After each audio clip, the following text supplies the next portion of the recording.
ओम शांति। मैं आत्मा मास्टर स्नेह का सागर हूँ। मुझसे सच्चे स्नेह के वाइब्रेशन, सर्व के लिए कल्याण की भावना निकलकर फैल रही है। मैं आत्मा भगवान द्वारा प्राप्त सच्चा स्नेह सबको बांटने वाली, भविष्य में विश्व महाराजन बनने वाली आत्मा हूँ।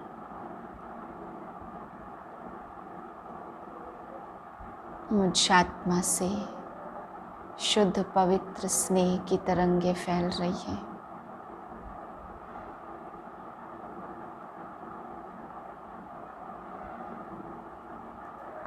इसी मास्टर स्नेह के सागर स्थिति में आज की मुरली सुनती हूँ। 19/6/2021 के महावाक्य हैं। आज बाबा हमको सौभाग्यशाली बनाते हुए कह रहे हैं कि बच्चे, जो पढ़ाई तुम बच्चों को मैं पढ़ाता हूँ वो कभी ऋषि मुनि ने भी नहीं पढ़ी। साधु संत ऊंचे ते ऊंचे ऋषि मुनि भी उस पढ़ाई को नहीं पढ़ते हैं जो तुम्हें पढ़ाता हूँ। इसलिए तुम कितने सौभाग्यशाली हो। फिर बाबा समझा रहे हैं कि इस ड्रामा की भावी में, इस अविनाशी रुद्र ज्ञान यज्ञ में सारी दुनिया की आहुति पड़नी है। बाबा कहते ये विनाश तो होना ही है, ये ड्रामा की भावी है, ये बाप की भावी नहीं है, ईश्वर की भावी नहीं है। बाबा कहते बच्चे ये ड्रामा की भावी टल नहीं सकती। फिर बाबा ने आज गीत सुनाया, मुखड़ा देख ले प्राणी जरा दर्पण में, कितने पाप और पुण्य हैं तेरे जीवन में। बाबा कहते बच्चे अपने अंतर के मुख को चेक करो, तुमने अपने जीवन में कितने पाप और पुण्य का खाता जमा किया है। फिर बाबा समझा रहे कि तुम बच्चों को अपने साथ बातें करनी है कि जैसे बाप इस ब्रह्मा के रथ में आते हैं, अपना कार्य करवाते हैं, ऐसे ही मैं आत्मा भी परम धाम से शरीर में आई हूँ। बाकी मैं आत्मा इस शरीर से अलग शांत स्वरूप हूँ, शांति धाम से आई हूँ। बाबा कहते ऐसे ऐसे अपने साथ बातें करनी चाहिए। शांति के लिए बाबा ने आज समझाया कि शांति तुम्हारा स्वधर्म ही है, लेकिन फिर भी मांगते रहते हैं कि शांति चाहिए। तो बाबा कहते बच्चे शांति चाहिए तो शांति धाम को याद करो, शांत स्वरूप आत्मा के स्वधर्म में टिको। फिर रानी के गले के हार का भी बाबा ने मिसाल देते हुए समझाया कि हार गले में था फिर भी ढूंढती थी बाहर। ऐसे ही आज कहते हैं कि मन की शांति चाहिए। बाबा कहते शांति तो आत्मा को चाहिए, मन की शांति नहीं। मन द्वारा आत्मा महसूस करती है शांति। तो बाबा कहते बच्चे तुम्हारे तो है ही स्वधर्म शांत, तो जब चाहे तब तुम ऑर्गेन्स से अलग होकर के शांत हो जाओ। जितना समय चाहे उतना समय तुम शांति में बैठ सकते हो। ऐसे नहीं कि तुम अपने स्वधर्म को ही शांति को मांगो। बाबा कहते मांगने की दरकार है ही नहीं, तुम्हारे अंदर खुद ही शांति है। फिर बाबा समझा रहे कि सद्गति दाता एक बाप ही है। इस समय तुम्हें आकर के सद्गति देते हैं, 21 जन्मों के लिए तुम्हारी सद्गति कर देते हैं। फिर बाबा समझाते कि बच्चे तुम ब्राह्मण और ब्राह्मणी बने हो या नहीं बने हो, ये भी तुम्हारी परीक्षा होनी चाहिए। ब्रह्मा के बच्चे बने तो क्या तुम बाप रचता को जानते हो? क्या तुम सृष्टि चक्र को जानते हो? कल्प वृक्ष को जानते हो? तो बाबा कहते जब तक रचना और रचयिता के ज्ञान को नहीं जाना तो ब्राह्मण ब्राह्मणी कैसे कह सकेंगे। फिर बाबा मक्खियों का भी उदाहरण दे रहे हैं आज कि बच्चे रानी मक्खी के पीछे पीछे सारी मधुमक्खियाँ जाती हैं। तो ये है मधुमक्खी, रानी मक्खी माना माँ के प्रति सभी मक्खियों का स्नेह। ऐसे ही बाबा कहते हैं बच्चे बाप तुम्हें लेने आया है तो तुम भी बाप के साथ साथ सभी आत्माएं इकट्ठे परम धाम जाएंगी। ड्रामा के लिए बाबा ने समझाया कि कई कहते हैं कि ड्रामा में, तो बाबा कहते हैं ड्रामा जब तक देखोगे नहीं तब तक ड्रामा अनुभव कैसे होगा। खाली कहने से या पढ़ने से ड्रामा की फीलिंग नहीं आएगी। बाबा कहते ड्रामा को देखने से ही ड्रामा की फीलिंग आएगी। तो जब तक देखेंगे नहीं तब तक कह नहीं सकते कि ड्रामा की भावी। फिर सूर्यवंशियों के लिए बाबा ने आज समझाया कि बच्चे चंद्रवंशी जब आते हैं तो क्या सूर्यवंशियों से लड़ के राज्य लेते हैं? वहाँ सतयुग में तो कोई लड़ाई होती नहीं है। तो बाबा बताते बच्चे सूर्यवंशी चंद्रवंशियों को अपने आप ही गद्दी पे बिठाएंगे, तख्त देंगे, पैर धुलाई करके तिलक लगा करके तख्त दे देते हैं। तो आराम से अपने राज्य तख्त को सूर्यवंशी चंद्रवंशियों को देते हैं कि अब आप चलाओ, बाकी वहाँ लड़ाई आदि की तो कोई दरकार ही नहीं है।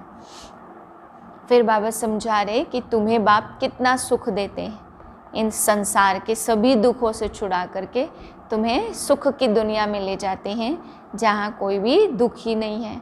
बाबा कहते बच्चे सन्यासी तो सुख मांगते ही नहीं हैं, वे तो शांति शांति करते हैं। तो बाप भी उन्हें तो परम धाम में बिठा देते हैं, शांति में बिठा देते हैं, बाकी तुम बच्चों को बाप कितना सुख देते हैं। फिर बाबा ने बिरादरी के लिए भी आज की मुरली में समझाया कि बच्चे तुम्हारी है सबसे ऊंचते ऊंच बिरादरी, आदि सनातन देवी देवता धर्म की बिरादरी नंबर 1 बिरादरी है। फिर बाबा कहते सेकंड नंबर कहेंगे इस्लाम धर्म की बिरादरी, इस्लामी। फिर और सभी धर्म आते। तो बाबा सिखों के लिए भी समझा रहे हैं, जैसे सिख लोग गुरु नानक को मानते हैं, ऐसे ही बाबा कहते तुम देवी देवताओं को याद करते हो तो तुम्हारी वही बिरादरी के हैं, तुम्हारी नंबर 1 बिरादरी है, बाकी फिर और सारी बिरादरी निकलती है। फिर बाबा ने समझाया कि यहाँ तुम आते हो तो यहाँ पाठशाला भी है, पाठशालाओं की भी पाठशाला है, और बाबा कहते हैं यज्ञों का भी यज्ञ है। यहाँ सारी पुरानी दुनिया स्वाहा होनी है, एक नई दुनिया बननी है, इसलिए ये सबसे बड़ा यज्ञ है। मीठे बच्चे तुम महान सौभाग्यशाली हो, क्योंकि तुम्हें भगवान वह पढ़ाई पढ़ाते जो अब तक किसी ऋषि मुनि ने नहीं पढ़ी। प्रश्न है ड्रामा की कौन सी भावी तुम बच्चे जानते हो? दुनिया के मनुष्य नहीं। उत्तर है तुम जानते हो इस रुद्र ज्ञान यज्ञ से विनाश ज्वाला प्रज्वलित हुई है, अब सारी दुनिया इसमें स्वाहा हो जाएगी। यह भावी कोई टाल नहीं सकता। यह ऐसा अश्वमेध अविनाशी रुद्र यज्ञ है जिसमें सारी सामग्री स्वाहा होगी, फिर हम पतित दुनिया में नहीं आएंगे। इसे ईश्वर की भावी, ड्रामा की भावी कहेंगे। गीत है मुखड़ा देख ले प्राणी जरा दर्पण में। ओम शांति। तुम बच्चे भी मनुष्य हो, यह मनुष्यों की सृष्टि है। इस समय तुम ब्राह्मण धर्म के मनुष्य बने हो। बाप शिक्षा देते हैं आत्माओं को। आत्मा को अभी अपने स्वधर्म का पता है कि हम आत्मा इस शरीर को चलाने वाली है। आत्मा का यह रथ है, जैसे बाप इस रथ पर आकर सवार हुए हैं, तुम्हारी आत्मा भी इस रथ पर सवार है। सिर्फ आत्मा को यह ज्ञान भूल गया है कि हम आत्मा शांत स्वरूप हैं, हमारे रहने का स्थान ही मूल वतन में है। यह शरीर हमको यहाँ मिलता, ऐसे ऐसे अपने साथ बातें करनी है। बाप कहते तुम आत्मा शांत स्वरूप हो, अगर तुम चाहो हम शांति में बैठें तो अपने को आत्मा समझ शांति धाम के निवासी समझो। थोड़ा समय शांति में बैठ सकते। मनुष्य शांति ही मांगते हैं, मन को शांति चाहिए, यह आत्मा ने कहा। परंतु मनुष्य यह नहीं जानते कि मैं आत्मा हूँ, यह भूल गए हैं। एक कहानी भी है ना, रानी के गले में हार पड़ा था और ढूंढती थी बाहर। तो बाप भी समझाते शांति तो तुम्हारा स्वधर्म है। बच्चों ने समझा है हम आत्माएं शांत स्वरूप हैं, यहाँ आई हैं पाठ बजाने। इन ऑर्गन्स से डिटैच हो जाते हैं तो आत्मा शांत है। आत्मा अपने स्वधर्म शांति में जितना चाहे बैठ सकती है। चाहो हम इस शरीर से काम न करें तो शांति में बैठ जाओ, यह है सच्ची शांति। इनको तुम ढूंढते नहीं, तुम्हारा स्वधर्म शांत है। अभी यहाँ पाठ बजा रही हो, बाप द्वारा मालूम पड़ा है हमने 84 जन्मों का पार्ट बजाया। इन 84 जन्मों के चक्र का कोई को पता नहीं है, सिर्फ तुम बच्चे ही समझते हो। पहले हम सूर्यवंशी राजा व प्रजा थे, फिर चंद्रवंशी, सो वैश्यवंशी, सो शूद्रवंशी बने। अब फिर से हमको सूर्यवंशी बनना है। तुम बच्चे सृष्टि के आदि मध्य अंत को जान गए हो। तुम कितने सौभाग्यशाली हो। बाप तो यथार्थ बात समझाते, यह है सद्गति मार्ग। यह समझाना है कि सर्व का सद्गति दाता एक है। अभी जान गए हो, हमको बाबा आकर 21 जन्मों के लिए सद्गति प्राप्त करा रहे हैं। बाहर वाले मनुष्य इन बातों को जानते ही नहीं। तुम ब्रह्मा कुमार कुमारियाँ ही जानते हो। कोई पूछते हैं तुम बीके क्या जानते हो। परीक्षा तो होनी ही चाहिए कि ब्राह्मण व ब्राह्मणी है व नहीं। अगर तुम ब्रह्मा के बच्चे हो तो सृष्टि चक्र को जरूर जानते होंगे। बाप रचयिता को जानते हो। ऋषि मुनि आदि तो रचता रचना को जानते नहीं, तो गोया नास्तिक ठहरे।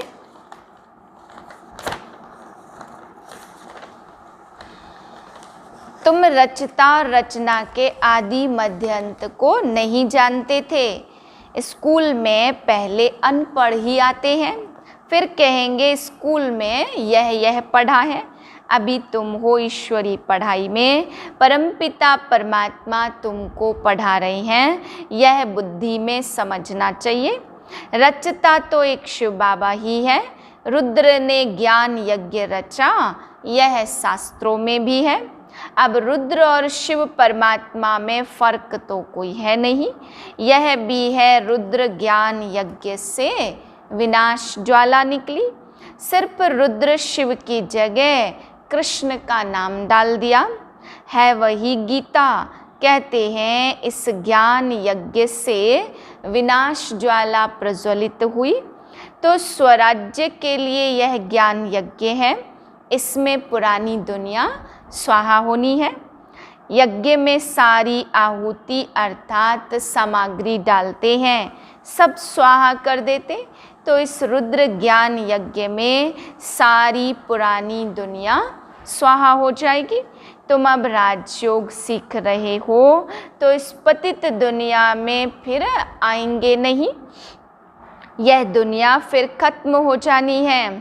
तुम जानते हो नेचुरल कैलेमिटीज़ आदि सब होंगी। यह सारी नॉलेज तुम्हारी बुद्धि में बैठना चाहिए। शिव बाबा कहते, मेरी बुद्धि में सारा ज्ञान है। बाप सत्य है, चैतन्य है, ज्ञान का सागर है। सृष्टि के आदि मध्य अंत को जानते हैं। ऋषि मुनि तो कहते, हम रचता और रचना को नहीं जानते। तुमसे कोई पूछेंगे तुमको क्या मिलता है, तो बोलो जिसको बड़े बड़े ऋषि मुनि आदि कहते थे कि हम रचता और रचना के आदि मध्यांत को नहीं जानते हैं, सो हम जानते हैं। रचता बाप के सिवाय रचना के आदि मध्यांत का राज कोई समझा नहीं सकता। रचता ही समझाएंगे। तुमको मालूम है मक्खियों की भी रानी मक्खी होती, रानी के साथ पीछे पीछे सब मक्खियाँ चली जाती। हम भी आत्माएं सब चली जाएंगी शांति धाम में। इन लक्ष्मी नारायण जैसा बनना है, इनको दिव्य दृष्टि के सिवाय कोई देख न सके। अभी तुम जानते हो हम सूर्यवंशी देवता बनेंगे। तुम्हारी बुद्धि में है कि स्वर्ग की राजधानी कैसे स्थापन होती। सतयुग में था ही देवताओं का राज्य, परंतु देवताओं के राज्य में भी फिर राक्षस आदि दिखा दिए। यह कोई जानते नहीं। भारत कितना पवित्र था, महिमा गाते सर्वगुण संपन्न संपूर्ण निर्विकारी। परंतु यह पता नहीं कि सतयुगी देवता धर्म कब और कैसे स्थापन हुआ। यह भी भारत ऊंच था फिर नीच कैसे बना, यह भी भावी बनी बनाई है, किसकी भावी है वह भी नहीं समझते। ड्रामा का रचयिता, क्रिएटर, डायरेक्टर कौन है? सिर्फ कह देते ईश्वर की भावी, तो ड्रामा कहने से ड्रामा के आदि मध्य अंत को जानना चाहिए। सिर्फ किताब पढ़ने से ड्रामा का पता नहीं पड़ सकता, जब तक जाकर कोई ड्रामा देखे नहीं। जैसे अखबार में भी पढ़ा था, एक कृष्ण चरित्र का ड्रामा बना हुआ है, परंतु देखने बिगर कोई समझ थोड़ी सकता। देखेंगे तब समझेंगे ड्रामा में यह सब होना है। तुम बच्चे भी ड्रामा को अभी समझते हो। मनुष्य कहते वर्ल्ड की हिस्ट्री, ज्योग्राफी का यह चक्र फिरता रहता, परंतु कैसे फिरता यह किसको भी पता नहीं है। नाम भी लिखे हुए हैं, सतयुग, त्रेता, द्वापर, कलयुग, फिर संगम युग। मनुष्यों ने समझ लिया युगे युगे आते हैं। सतयुग त्रेता का भी संगम होता, परंतु उस संगम का कोई महत्व तो नहीं है, वहाँ तो कुछ होता नहीं है। यह बातें तुम जानते हो। सतयुगी सूर्यवंशियों ने फिर चंद्रवंशियों को राज्य कैसे दिया? सूर्यवंशी राजा रानी उनको राज्य भाग्य का तिलक देकर तख्त पर बिठाते। राम राजा और रानी सीता का टाइटल मिलता। किसने दिया? कहेंगे सूर्यवंशियों ने ट्रांसफर किया, अब तुम राज्य करो। जो सीन तुम बच्चों ने साक्षात्कार में देखी है, बाकी कोई लड़ाई आदि नहीं लगती। जैसे किसको राजाई दी जाती वैसे देते, उन्हों के पैर आदि धोकर उनको राज्य तिलक दे देते हैं। वहाँ कोई गुरु गोसाई तो होते नहीं हैं। अब तुम बच्चों की बुद्धि में है, हम दैवी स्वभाव वाले बनते। सूर्यवंशी चंद्रवंशी राज्य में हम कितने सुखी होंगे। साधु लोग तो चाहते हम शांति धाम में जाएं। बाप कहते इन साधुओं का उद्धार कर सबको शांति धाम में ले जाता हूँ। वहाँ भी सेक्शन अलग अलग हैं। स्वर्ग में देवताएं ही रहते, सन्यासी तो आते द्वापर से। सूर्यवंशियों का अलग सेक्शन, चंद्रवंशियों का अलग, और फिर बाद में इस्लामी, बौद्धि, सन्यासी आदि जो भी आते उनका सेक्शन अलग अलग बना है। जब हम राज्य करते थे तो दूसरा कोई नहीं था। मूल वतन में भी ऐसी माला नंबरवार बनी हुई है। आदि सनातन धर्म वालों की है पहली बिरादरी, फिर और बिरादरियां निकलती हैं। यह बिरादरी है बड़े ते बड़ी, और दूसरे जो धर्म स्थापक आते हैं सब उनसे निकले हुए हैं। तुम कहेंगे इस्लामियों की है सेकंड नंबर बिरादरी, फिर बौद्धियों की बिरादरी है थर्ड नंबर। यह हम हैं फर्स्ट, बाकी हद की, और छोटे छोटे तो लाखों होंगे। यहाँ तो मुख्य है 4 बिरादरी, इस्लामी, बौद्धि, क्रिश्चियन आदि आते। अभी नीचे गिर गए हैं, हमको 84 का पार्ट लेकर बजाना पड़ता। जो अभी लास्ट में हैं वही फिर फर्स्ट में होंगे। देवी देवताएं अब पतित होने के कारण अपने को देवता कहला नहीं सकते। देवताओं को तो पूजते हैं, इससे सिद्ध है उन्हों के बिरादरी के हैं। सिख लोग गुरु नानक को मानते, उनकी बिरादरी के हैं। सतयुग में पहला नंबर हमारी बिरादरी है, उनसे ऊंच बिरादरी कोई भी होती नहीं है। हम ऊंचते ऊंच बिरादरी वाले हैं, हम सबसे जास्ती सुख भोगते, फिर वही कंगाल बनते हैं। सबसे जास्ती दुखी यह है, कर्जा भी यह लेते रहते हैं। कितने साहूकार थे, अभी कितने गरीब हैं, सब कुछ गवा बैठे हैं। यह है ही दुख धाम। अब बाप फिर सब को सुख धाम का मालिक बनाते, बाकी सब चले गए शांति धाम। आधा कल्प तुम सुख भोगते हो, बाकी सब शांति में रहते हैं। चाहते भी हैं हम मुक्ति में जाएं, सुख को काग विष्टा समान समझते। उनको सुख धाम का अनुभव ही नहीं है, तुमको अनुभव है। महिमा भी गाते हैं परंतु पतित होने के कारण भूल गए हैं। अब बाप याद दिलाते, हे भारतवासी तुम देवी देवता धर्म के हो। द्वापर से नाम बदली कर दिया, देवता धर्म वाले ही पतित बन गए। गाते भी रहते, हे पतित पावन आओ। बाप ने बताया तुम कितने जन्म पावन दुनिया में थे और कितने जन्म पतित दुनिया में रहे। अब फिर पावन दुनिया में जाना है। यह पाठशालाओं की पाठशाला है और यज्ञों का यज्ञ है। सारी पुरानी दुनिया इसमें खत्म होनी है। होलिका जलाते, यह सब पर्व अभी के हैं। आत्मा चली जाएगी, बाकी शरीर खत्म हो जाएंगे। यह नॉलेज कोई सन्यासी आदि दे न सके। गीता में कुछ है परंतु आटे में नमक, ज्ञान प्रायः लोप हो जाता। शिव बाबा कहते हमने यह यज्ञ रचा है, इसमें तन मन धन सब स्वाहा करते हो, जीते जी मरते हो। यह ज्ञान तुमको अभी मिल रहा है। अच्छा, मीठे मीठे से लधे बच्चों प्रति माता पिता बाप दादा का याद प्यार, गुड मॉर्निंग। रूहानी बाप की रूहानी बच्चों को नमस्ते। हम रूहानी बच्चों की रूहानी बाप को नमस्ते। धारणा के लिए मुख्य सार है, पहली पॉइंट, सुख धाम में जाने के लिए अपना दैवी स्वभाव बनाना है। ड्रामा के आदि मध्यांत के राज को बुद्धि में रख हर्षित रहना है। सबको यही राज समझाना है।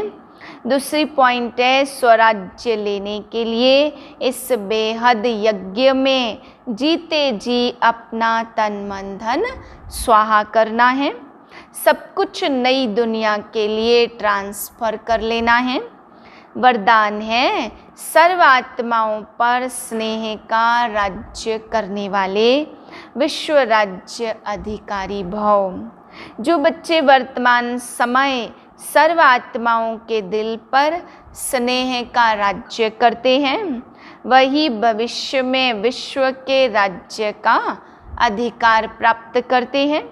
अभी किसी पर ऑर्डर नहीं चलाना है, अभी से विश्व महाराजन नहीं बनना है, अभी विश्व सेवाधारी बनना है, स्नेह देना है, देखना है कि अपने भविष्य के खाते में स्नेह कितना जमा किया है।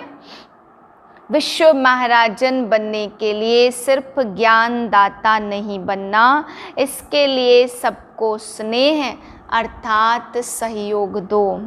स्लोगन है, जब थकावट फील हो तो खुशी में डांस करो, इससे मूड चेंज हो जाएगी। ओम शांति।